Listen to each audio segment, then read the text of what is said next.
Assalamualaikum warahmatullahi wabarakatuh semuanya, apa kabar?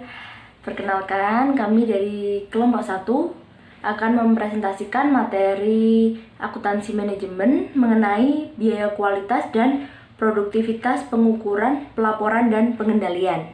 Nah, sebelum itu, kami akan memperkenalkan terlebih dahulu. Yang pertama, Esti Elia Wardani. Yang kedua, saya sendiri, Catur Dewi Larasati. Kemudian yang ketiga ada Irma Sari Fitriani. Yang keempat ada Muhammad Bagus Fahria. Dan yang terakhir ada Destika Pratiwi. Langsung saja, materi pertama akan disampaikan oleh Esti Elia Wardani. Silahkan. Saya akan menjelaskan mengenai definisi dari kualitas. Sebenarnya kualitas itu apa sih? Nah, kualitas itu merupakan ukuran relatif dari kebaikan atau goodness. Nah, untuk mengimplementasikan pada produk atau jasa, di mana produk dan jasa yang berkualitas itu adalah produk yang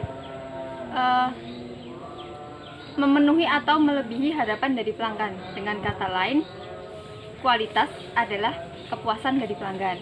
Nah, untuk mencapai kepuasan dari pelanggan sendiri, ada 8 dimensi atau hal yang perlu diperhatikan. Yang pertama yaitu mengenai kinerja, yaitu merujuk pada konsistensi dan seberapa baik fungsi dari produk dan jasa tersebut.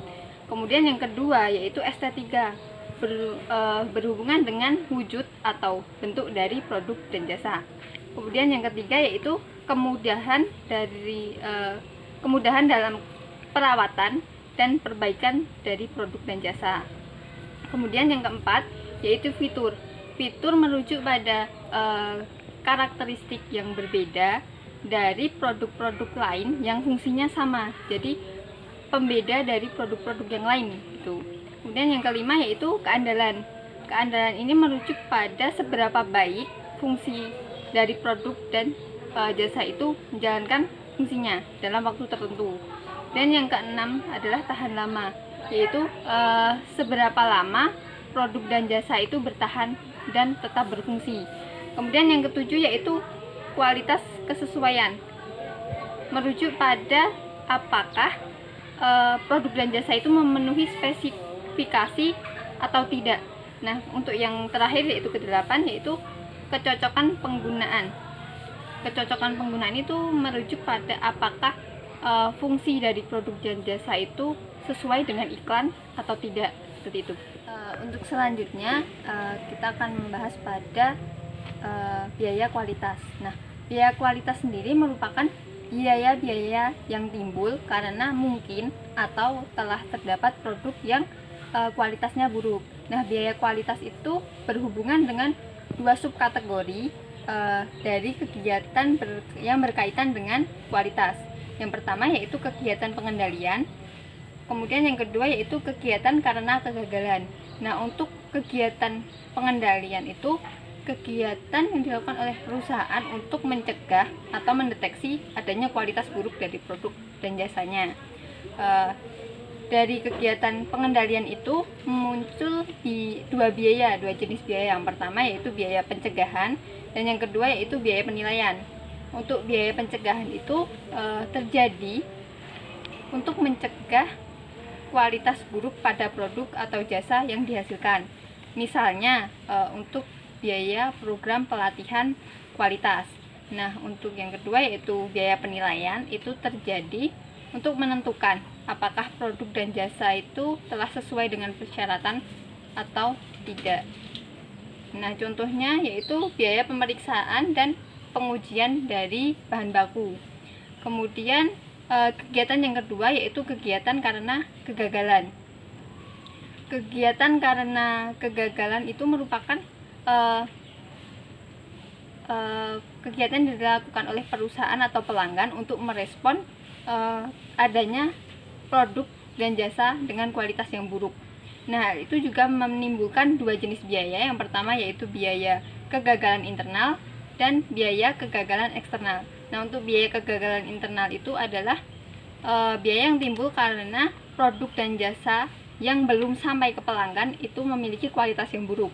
Sedangkan untuk biaya kegagalan eksternal itu merupakan produk dan jasa dengan kualitas yang buruk tetapi sudah sampai ke tangan pelanggan. Misalnya untuk itu yaitu biaya garansi. Untuk biaya kualitas sendiri diklasifikasikan menjadi dua, yaitu biaya yang dapat diamati atau observable quality cost dan biaya tersembunyi atau hidden cost. Nah, untuk biaya yang dapat diamati itu merupakan biaya yang dapat diperoleh dari catatan akuntansi perusahaan. Jadi biaya tersebut memang dicatat di laporan akuntansi perusahaan. Sedangkan untuk biaya tersembunyi atau hidden cost itu biaya oportunitas atau kesempatan yang terjadi karena kualitas dari produk dan jasa yang buruk. Nah, untuk mengukur biaya kualitas ada 3 metode. Yang pertama yaitu metode pengali atau multiplier method, yaitu mengasumsikan total biaya kegagalan adalah hasil dari pengalian dari biaya-biaya kegagalan yang terukur, di mana variabel K adalah efek untuk pengalinya. Nah, metode yang kedua yaitu metode penelitian pasar.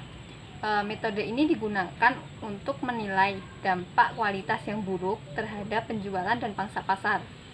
Metode ini baik dilakukan dengan cara survei pelanggan dan wawancara dengan anggota tim penjualan perusahaan. Itu dapat memberikan pemahaman besarnya biaya tersembunyi oleh perusahaan. Kemudian yang ketiga, metode ketiga yaitu fungsi kerugian kualitas Taguchi. Nah, fungsi kerugian kualitas Taguchi ini mengasumsikan penyimpangan dari nilai target suatu karakteristik kualitas dapat menimbulkan biaya kualitas tersembunyi. Nah, terdapat persamaan dalam fungsi kerugian kualitas Taguchi ini.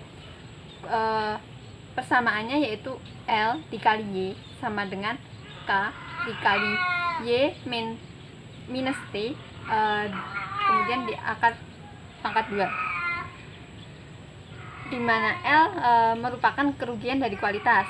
Nah, Y adalah nilai akrual dari karakteristik kualitas. Kemudian yang K adalah konstanta dari proporsionalitas. Nah, nilai K ini harus diestimasi yang besarnya tergantung pada struktur biaya kegagalan eksternal perusahaan. Nah, untuk mencari K, ini ada persamaan yaitu C dibagi D pangkat 2, di mana C adalah kerugian pada batas spesifikasi atas atau bawah. Kemudian yang D adalah jarak batas dari nilai target. Nah, sekian dari pemaparan saya. Kemudian untuk materi selanjutnya atau pembahasan selanjutnya akan dijelaskan oleh rekan saya. Terima kasih. Materi selanjutnya, pelaporan informasi biaya kualitas. Pelaporan informasi biaya kualitas ini memiliki arti penting bagi perusahaan yang menaruh perhatian serius terhadap perbaikan dan pengendalian biaya kualitas. Berdasarkan kategorinya, dapat memberikan 2 masukan pandangan. Yang pertama itu, catatan tersebut mengungkapkan besarnya biaya kualitas dalam setiap kategori yang memungkinkan para manajer menilai dampak keuangannya. Yang kedua, catatan tersebut menunjukkan distribusi biaya kualitas menurut kategori yang memungkinkan para manajer menilai kepentingan relatif dari setiap kategori. Dalam pelaporan informasi kualitas ini, yang pertama ada laporan biaya kualitas. Laporan biaya kualitas, pentingnya biaya kualitas ini terhadap segi keuangan perusahaan dapat dinilai lebih mudah dengan menampilkan biaya-biaya kualitas sebagai persentase dari penjualan aktual. Dapat dilihat di tampilan 15-3. Sebagai contoh, melaporkan biaya kualitas LED Lighting Corporation yang mencakup hampir 15% dari penjualan untuk tahun fiskal 2008. Mengacu pada prinsip yang berlaku umum, yaitu biaya kualitas baiknya kurang dari 2,5%. LED Lighting Corporation memiliki kesempatan yang baik untuk meningkatkan laba dengan mengurangi biaya kualitas. Akan tetapi, pengurangan ini seharusnya melalui perbaikan kualitas. Dapat dilihat di tampilan 15-4 mengilustrasikan bagian tersebut dengan menggunakan biaya kualitas yang dilaporkan pada tampilan 15-3 atau tabel. Para manajer tentu memiliki tanggung jawab dalam menilai tingkat kualitas optimal dan menetapkan jumlah relatif yang seharusnya dikeluarkan untuk setiap kategori. Yang kedua, itu ada biaya fungsi kualitas, pandangan kualitas yang dapat diterima. Pandangan kualitas yang dapat diterima mengasumsikan terdapat perbandingan terbalik antara biaya pengendalian dan biaya kegagalan. Ketika biaya pengendalian meningkat, maka biaya kegagalan seharusnya menurun. Nah, selama penurunan biaya kegagalan lebih besar daripada kenaikan biaya pengendalian, perusahaan harus terus meningkatkan usahanya untuk mencegah atau mendeteksi unit-unit yang tidak sesuai. Nah, pada akhirnya akan dicapai suatu titik, yaitu titik yang mewakili tingkat minimum dari total kualitas. Kemudian di bagian tampilan 15/5, itu mengasumsikan dua fungsi biaya, yaitu 1 unit biaya pengendalian dan 1 unit biaya kegagalan. Tampilan tersebut juga mengasumsikan persentase unit cacat meningkat ketika biaya yang dikeluarkan untuk kegiatan-kegiatan pencegahan dan penilaian menurun. Materi selanjutnya yang ketiga ada fungsi biaya kualitas pandangan cacat 0. Sudut pandang AQL didasarkan pada definisi produk cacat tradisional. Nah, dalam pengertian klasik, sebuah produk dikatakan cacat apabila kualitasnya berada di luar batas toleransi suatu karakteristik kualitas. Nah, biaya kegagalan timbul hanya jika produk itu tidak sesuai dengan spesifikasi dan terdapat perbandingan terbalik optimal antara biaya kegagalan dan biaya pengendalian. Pandangan AQL mendukung diproduksinya jumlah barang cacat tertentu. Nah, jadi kerugian terjadi karena diproduksinya produk yang menyimpang dari nilai target. Semakin jauh menyimpangnya, semakin besar nilai kerugiannya. Jadi, model kualitas kokoh mempererat definisi dari unit cacat, menyempurnakan pandangan kita terhadap biaya kualitas, dan mengintensifkan upaya perbaikan kualitas. Ada penemuan bahwa pertukaran biaya persediaan dapat dikelola dengan cara yang berbeda dari model persediaan tradisional. Terdapat di tampilan 15/5. Jadi, intinya, ketika perusahaan menambah biaya pencegahan dan penilaian serta menurunkan biaya kegagalan, mereka selanjutnya dapat mengurangi biaya pencegahan dan penilaiannya. Adapun strategi untuk menekankan biaya kualitas, yaitu dengan yang pertama, lakukan serangan langsung terhadap biaya kegagalan untuk memaksanya menuju titik nol. Yang kedua, lakukan investasi pada kegiatan pencegahan yang tepat untuk menghasilkan perbaikan. Yang ketiga, kurangi penilaian sesuai dengan hasil yang dicapai. Dan yang keempat, lakukan evaluasi secara berkelanjutan dan arahkan kembali untuk pencegahan untuk mendapatkan perbaikan lebih lanjut. Materi yang keempat ada manajemen berbasis kegiatan dan biaya kualitas optimal. Manajemen berbasis kegiatan atau biasa yang disingkat menjadi ABM mengklasifikasikan berbagai kegiatan sebagai bernilai tambah dan tak bernilai tambah, serta hanya mempertahankan kegiatan-kegiatan yang memberikan nilai tambah. Nah, di prinsip ini dapat diaplikasikan pada kegiatan-kegiatan yang berkaitan dengan kualitas. Kegiatan-kegiatan kegagalan, penilaian, dan biaya-biaya terkait tidak mengklasifikasikan nilai tambah dan harus dihilangkan. Kegiatan pencegahan yang dilakukan secara efisien dapat diklasifikasikan sebagai kegiatan bernilai tambah dan perlu dipertahankan. Nah, setelah berbagai kegiatan untuk setiap kategori diidentifikasi, pendorong timbulnya pengguna sumber daya dapat digunakan untuk memperbaiki pembagian biaya pada setiap kegiatan. Selanjutnya, informasi ini dapat digunakan untuk memilih cara mengurangi biaya kualitas sampai ke tingkat tertentu sebagaimana diperlihatkan pada tampilan 15/6. Jadi dapat disimpulkan bahwa kegiatan pengendalian lainnya itu menghasilkan nilai tambah, tetapi mungkin dijalankan dengan tidak efisien. Nah, Biaya yang disebabkan oleh kegiatan yang tidak efisien adalah tak bernilai tambah. Jadi, biaya untuk kategori-kategori tersebut juga dapat dikurangi ke tingkat yang lebih rendah. Kemudian, materi yang selanjutnya ada analisis tren akan disampaikan oleh Mbak Irma. Kemudian analisis tren. Laporan biaya kualitas menunjukkan jumlah dan distribusi biaya kualitas di antara keempat kategori sehingga menunjukkan peluang untuk perbaikan kualitas. Setelah ukuran-ukuran peningkatan kualitas ditentukan, hal penting yang harus dilakukan perusahaan adalah menentukan apakah biaya kualitas telah berkurang sebagaimana yang direncanakan. Laporan biaya kualitas tidak akan memperlihatkan apakah perbaikan telah terjadi atau tidak. Hal ini akan berguna bagi perusahaan untuk mendapatkan gambaran mengenai bagaimana keberhasilan program perbaikan kualitas sejak diterapkan.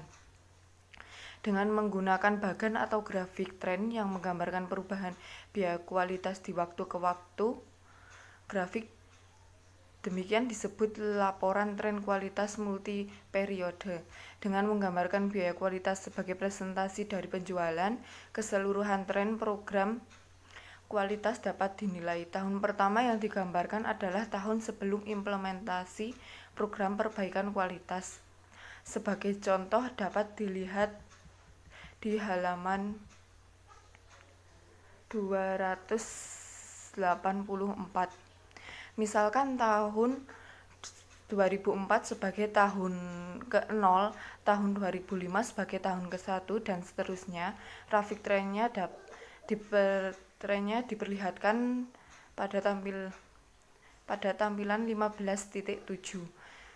Periode per tahun dinyatakan oleh sumbu horizontal dan persentase dari penjualan dinyatakan oleh sumbu vertikal. Pencapaian biaya kualitas 3%, yaitu presentasi target, dinyatakan dengan garis horizontal pada grafik.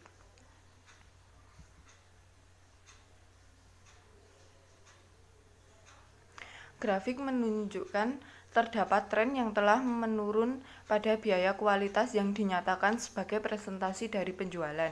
Grafik tersebut juga menunjukkan bahwa perbaikan masih sangat mungkin untuk dilakukan dalam jangka panjang. Pengetahuan tambahan biasa diperoleh dengan membuat tren untuk setiap kategori kualitas. Anggaplah setiap kategori dinyatakan sebagai presentasi dari penjualan untuk periode waktu yang sama. Dalam grafik 15.8, grafik yang menunjukkan tren untuk setiap kategori, dapat dilihat bahwa perusahaan berhasil mengurangi biaya kegagalan eksternal. Dapat dilihat bahwa perusahaan berhasil mengurangi biaya kegagalan eksternal dan internal. Uang yang digunakan untuk pencegahan lebih banyak. Biaya penilaian meningkat kemudian menurun. Perhatikan juga bahwa distribusi relatif dari biaya telah berubah. Pada tahun 2004, biaya kegagalan adalah 80% dari total biaya kualitas. Pada tahun 2008, biaya tersebut turun menjadi 35% dari biaya total. Potensi untuk mengurangi biaya kualitas juga mengaruhi cara pengambilan keputusan. Manfaat informasi biaya kualitas dalam pengambilan keputusan dan perencanaan tidak boleh dipandang remeh. Selanjutnya ada penggunaan informasi biaya kualitas. Tujuan utama dari pelaporan biaya kualitas adalah untuk memperbaiki dan mempermudah perencanaan, pengendalian, dan pengambilan keputusan manajerial. Sebagai contoh dalam memutuskan pengimplementasian program seleksi pemasok guna memperbaiki kualitas bahan baku. Yang kedua, seorang manajer memerlukan penilaian terhadap biaya kualitas saat ini menurut bagian dan kategori. Ketiga, penilaian biaya tambahan yang dibutuhkan berkaitan dengan program tersebut. Dan yang keempat, penilaian terhadap proyeksi penghematan menurut jenis dan kategori. Selain itu, perlu juga dibuat proyeksi mengenai kapan biaya dan penghematan tersebut akan terjadi. Setelah dampak-dampak tunai ini diproyeksikan, maka analisis penganggaran modal dapat dilakukan untuk menilai manfaat program yang disusulkan. Jika hasilnya menguntungkan, dan program mulai dijalankan, maka menjadi penting untuk memantau program dengan menggunakan pelaporan kinerja standar. Penggunaan informasi biaya kualitas untuk keputusan-keputusan implementasi program kualitas dan untuk mengevaluasi efektivitas program tersebut setelah diimplementasikan hanya merupakan salah satu potensi penggunaan dari sistem biaya kualitas. Penggunaan-penggunaan penting lainnya juga dapat diidentifikasi. Skenario dalam halaman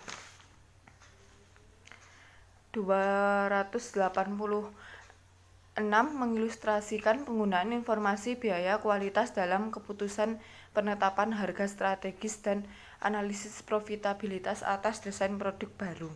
Oke, tadi udah dijelasin sama Mbak Dani mengenai biaya kualitas, kemudian udah dijelasin juga sama Mbak Catur mengenai pencatatannya, kemudian udah dijelasin juga sama Mbak Irma mengenai analisis tren. Sekarang saya di sini akan mencoba sedikit menerangkan mengenai produktivitas. Nah, apa sih produktivitas? Nah, produktivitas sendiri berkaitan dengan bagaimana menghasilkan output secara efisien. Nah, produktivitas sendiri secara spesifiknya hubungan antara input dan output dalam menghasilkan suatu output.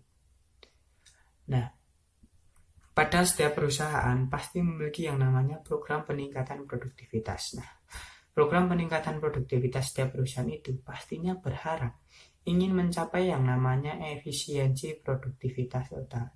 Apa sih efisiensi produktivitas total? Efisiensi produktivitas total adalah menghilangkan sesuatu yang tidak bernilai tambah agar menghasilkan input yang lebih rendah dengan output yang lebih banyak. Nah, efisiensi produktivitas total ini akan tercapai ketika dua kondisi tercapai. Kondisi yang pertama adalah efisiensi teknis. Efisiensi teknis ini adalah kondisi di mana hubungan penggeraknya adalah teknis. Nah, efisiensi teknis ini ada 3 cara dalam peningkatan efisiensi produktivitas teknis ini. Cara yang pertama adalah outputnya sama, inputnya lebih sedikit. Cara yang kedua adalah outputnya lebih banyak, inputnya sama. Cara yang ketiga adalah outputnya banyak, inputnya sedikit. Nah, saya di sini akan mencoba mengilustrasikan menggunakan alat-alat seadanya. Di sini ada ballpoint. Ballpoint saya coba ini sebagai ilustrasi menggunakan pekerja. Nah, pekerja di sini saya anggap sebagai input.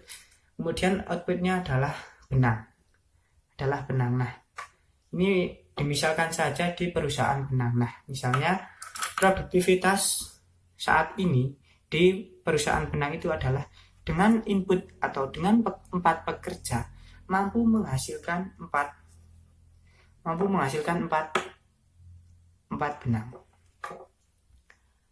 Jika kita melihat dengan 3 cara peningkatan efisiensi teknis, maka cara yang pertama kan adalah yang namanya dengan outputnya sama, inputnya lebih sedikit. Nah, ini kita mencoba outputnya sama. Outputnya ada 4.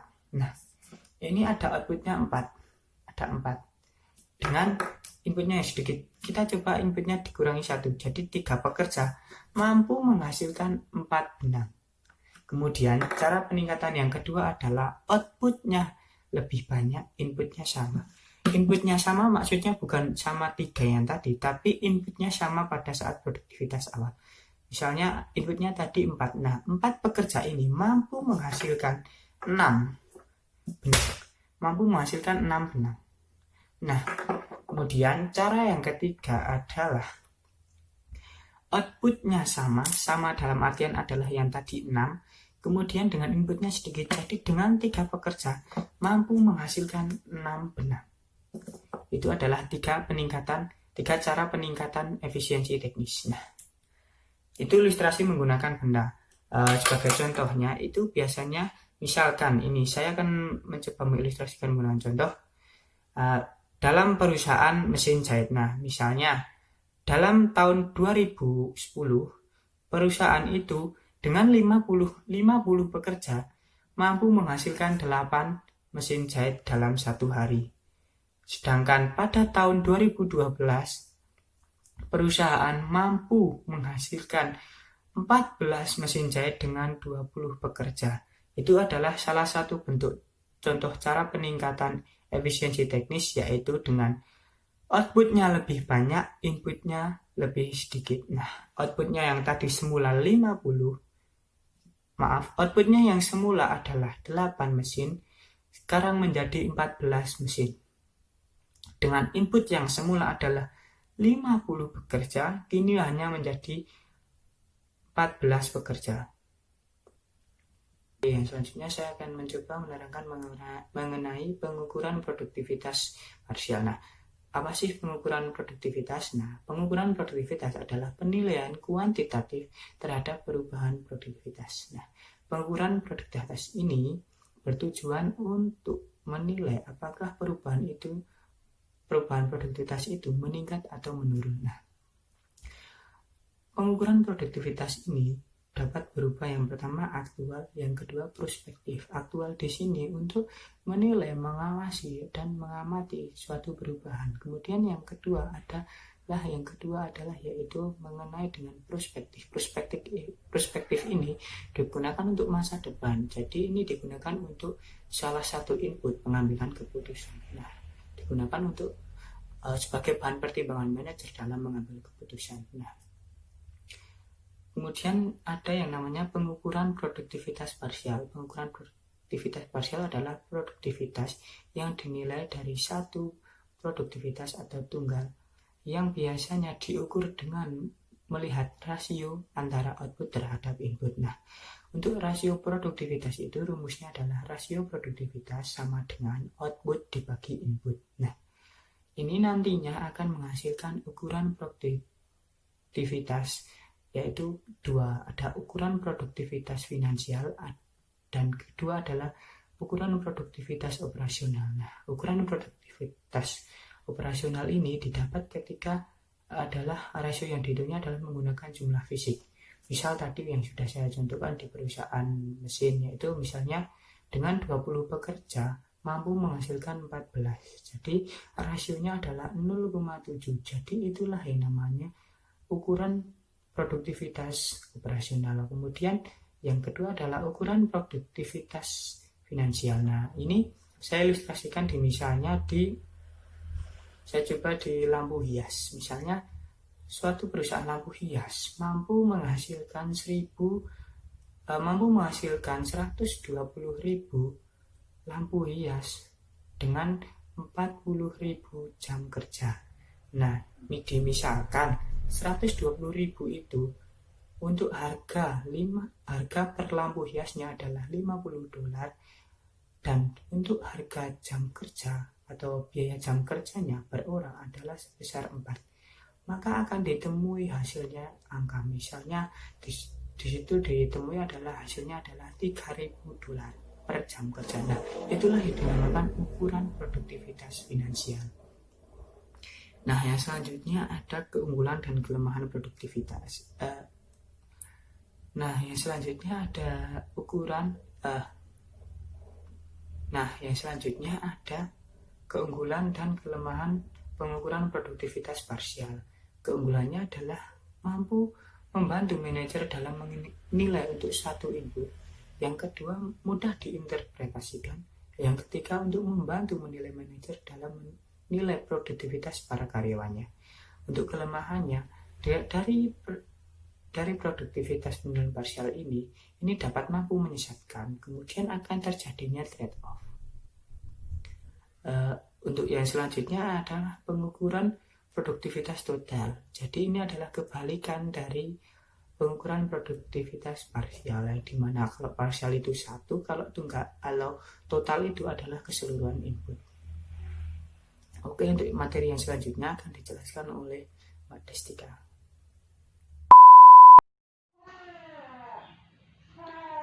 Pengukuran profil produktivitas. Pembuatan sebuah produk melibatkan beberapa input utama, misalnya tenaga kerja, bahan, modal, dan energi. Pengukuran profil menyediakan serangkaian atau sebuah vektor ukuran operasional parsial yang berbeda dan terpisah. Profil dapat dibandingkan dari waktu ke waktu untuk memberikan informasi mengenai perubahan produktivitas, misalnya dengan menggunakan dua input, tenaga kerja dan bahan. Contoh pada LED lighting menerapkan proses produksi perakitan baru pada tahun 2008. Sekarang, proses baru tersebut mempengaruhi produktivitas tenaga kerja dan bahan. Awalnya, kita lihat kasus di mana produktivitas dari keduanya input bergerak dalam arah yang sama. Berikut data tahun 2007 dan 2008.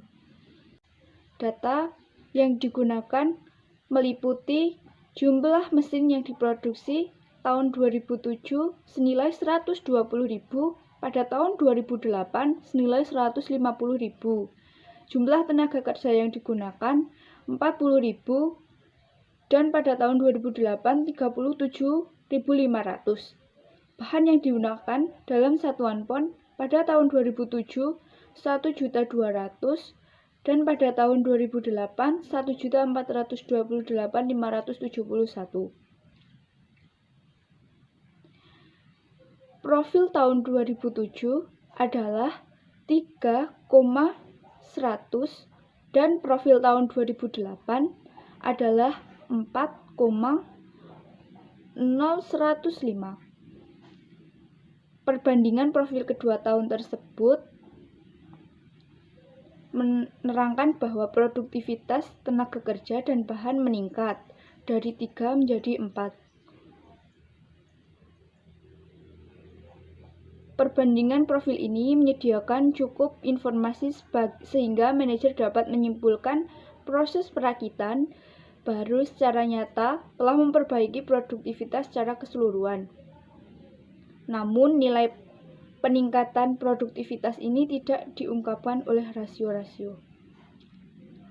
Analisis profil dapat menyediakan pengetahuan tentang perubahan produktivitas yang bermanfaat bagi manajer. Namun, membandingkan berbagai profil produktivitas tidak selalu mengungkapkan sifat dari keseluruhan perubahan efisiensi produksi. Analisis profil tidak mampu memberikan indikasi yang jelas mengenai apakah perubahan produktivitas membawa hasil yang baik atau buruk. Lighting untuk memungkinkan terjadinya trade-off antara dua input menganggap bahwa bahan yang digunakan pada tahun 2008 adalah 1.700.000 pon. Dengan menggunakan jumlah ini, profil produktivitas pada tahun 2007 dan tahun 2008 disajikan dalam tampilan 15/12. Profil produktivitas tahun 2007 masih tetap sama, 3,0 100, tetapi berubah menjadi 4,088 pada tahun 2008. Saat ini perbandingan profil produktivitas memberikan isyarat yang berbeda. Pengukuran produktivitas yang berkaitan dengan laba. Cara menilai perubahan produktivitas dari periode dasar ke periode berjalan disebut pengukuran produktivitas yang berkaitan dengan laba. Keterkaitan perubahan produktivitas dengan laba dijelaskan pada aturan keterkaitan dengan laba Profit Linkage Rule. Untuk periode berjalan, hitunglah biaya input yang seharusnya digunakan dalam keadaan tanpa adanya perubahan produktivitas dan dibandingkan biaya tersebut dengan biaya input aktual digunakan saat itu. Selisih biayanya adalah jumlah perubahan laba yang disebabkan oleh perubahan produktivitas. Input yang seharusnya digunakan selama periode berjalan dalam keadaan tanpa perubahan produktivitas harus dihitung dahulu. Misalnya, PQ adalah jumlah input tanpa perubahan produktivitas. Untuk mengetahui PQ pada suatu input tertentu, bagilah input periode berjalan dengan rasio produktivitas input periode dasar. PQ sama dengan output periode berjalan dibagi rasio produktivitas periode berjalan. Periode dasar saat itu. Ilustrasinya, rasio produktivitas parsial tahun profil 2007 dan 2008. Rasio jumlah mesin yang diproduksi senilai 120.000 pada tahun 2007, pada tahun 2008 150.000, jam tenaga kerja yang digunakan 40.000, dan pada tahun 2008 37.500. Bahan yang digunakan dalam satuan pon pada tahun 2007 1.200.000 dan pada tahun 2008 1.428.571. Nah, untuk rasio produktivitas parsialnya, rasio produktivitas tenaga kerja profil 2007 3,00, profil 2008 4,00, rasio produktivitas bahan baku 0,100, dan pada tahun 2008 0,105. Perhitungannya, tenaga kerja sama dengan 120.000 dibagi 40.000, bahan baku 120.000 dibagi 1.200.000, tenaga kerja 150.000 dibagi 37.500. Bahan baku 150.000 dibagi 1.428.000. Nah, kemudian jumlah mesin yang diproduksi pada tahun 2007 120.000, pada tahun 2008 150.000. Jam tenaga kerja yang digunakan pada tahun 2007 40.000, pada tahun 2008 37.500. Bahan yang digunakan pada tahun 2007 1.200.000 dan pada tahun 2008 1.700.000. Upah tenaga kerja per jam $11 pada tahun 2007 dan pada tahun 2008 $12. Harga jual per unit mesin pada tahun 2007 $50 dan pada tahun 2008 $48. Biaya bahan per pon pada tahun 2007 $2 dan pada tahun 2008 $3. Output berjalan pada tahun 2008 adalah 150.000. Rasio produktivitas periode dasar untuk tenaga kerja dan bahan masing-masing adalah 3 dan 0,100. Dengan menggunakan data tersebut, jumlah setiap input untuk keadaan tanpa perubahan produktivitas dapat dihitung sebagai berikut. PG tenaga kerja sama dengan 150.000 dibagi 3, hasilnya 50.000 per jam. PG bahan baku 150.000 dibagi 0,100, hasilnya 1.500.000 pon. PG memperlihatkan jumlah input tenaga kerja dan bahan yang seharusnya digunakan pada tahun 2008 dengan asumsi tidak ada perubahan produktivitas. Jumlah biaya yang seharusnya dikeluarkan dihitung dengan mengalihkan jumlah input PG dengan harga periode berjalan atau P dan menjumlahkannya. Biaya tenaga kerja 50.000 dikalikan $12, hasilnya 600.000. Biaya bahan baku 1.500.000 dikalikan $3, hasilnya 4.500.000. Total biaya PG sama dengan $5.100.000. Biaya input diperoleh dengan mengalihkan jumlah input aktual AKI dengan harga berjalan setiap input P dan menjumlahkannya. Biaya tenaga kerja 37.500 dikali 12, hasilnya 450.000. Biaya bahan baku 1.700.000 dikalikan 3, hasilnya 5.100.000 dan total biaya periode berjalannya 5.550.000.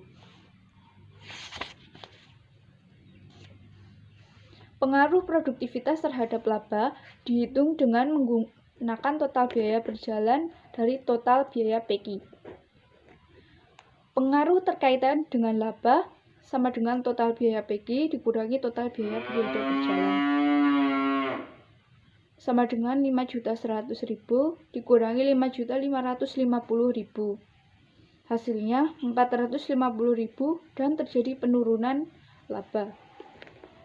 Komponen pemulihan harga merupakan selisih perubahan laba total dan perubahan produktivitas terkait dengan laba. Dapat dihitung dengan perubahan pendapatan dikurangi dengan perubahan biaya input dengan asumsi tidak ada perubahan produktivitas. Komponen pemulihan harga mengukur kemampuan perusahaan dalam perubahan pendapatan untuk menutupi perubahan biaya input dengan asumsi tidak ada perubahan produktivitas. Untuk menghitung komponen pemulihan harga, yang pertama, kita menghitung perubahan laba setiap periode. Pendapatan pada tahun 2008 senilai 7.200.000, pada tahun 2007 6 juta, selisihnya 1.200.000. Biaya input 5.500.000 pada tahun 2008 dan pada tahun 2007 282.840.000. Selisih 2.710.000. Laba yang diperoleh pada tahun 2008 senilai 1.650.000 dan pada tahun 2007 3.160.000. Selisih laba sama dengan 1.510.000.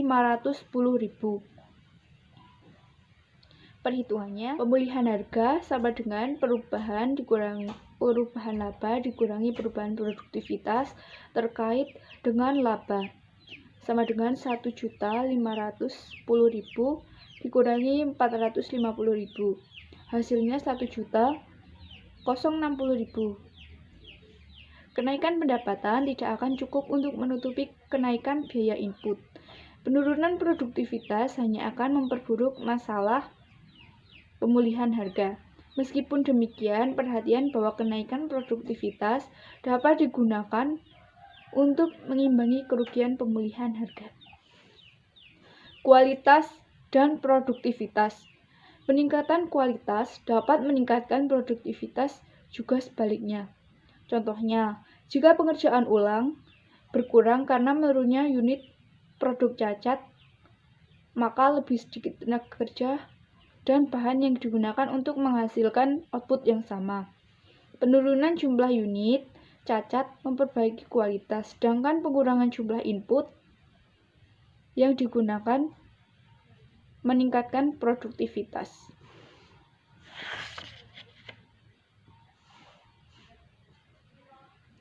Insentif pembagian keuntungan merupakan pemberian insentif uang tunai bagi seluruh tenaga kerja perusahaan yang menjadi kunci pencapaian kualitas dan produktivitas. Misalnya, Ford Motor Company telah mengusulkan untuk memberikan program kompensasinya untuk 5.000 eksekutif puncak. Menerapkan program kompensasi yang baru dengan menggantikan struktur bonus yang digerakkan oleh laba dengan ukuran-ukuran berbasis kinerja seperti kualitas produk keseluruhan. Jumlah bonus dapat bertambah atau berkurang bergantung pada seberapa baik target produktivitas dan kualitas yang dapat dipenuhi. Insentif pembagian keuntungan merupakan pemberian insentif uang tunai bagi seluruh tenaga kerja perusahaan yang menjadi kunci pencapaian kualitas dan produktivitas. Misalnya, Ford Motor Company telah mengusulkan untuk memberikan program kompensasinya untuk 5.000 eksekutif puncak. Menerapkan program kompensasi yang baru dengan menggantikan struktur bonus yang digerakkan oleh laba dengan ukuran-ukuran berbasis kinerja seperti kualitas produk keseluruhan. Jumlah bonus dapat bertambah atau berkurang bergantung pada seberapa baik target produktivitas dan kualitas yang dapat dipenuhi. Demikian presentasi dari kelompok kami. Mohon maaf apabila ada tutur kata yang kurang berkenan di hati atau penyampaiannya kurang jelas. Terima kasih atas perhatiannya. Assalamualaikum warahmatullahi wabarakatuh.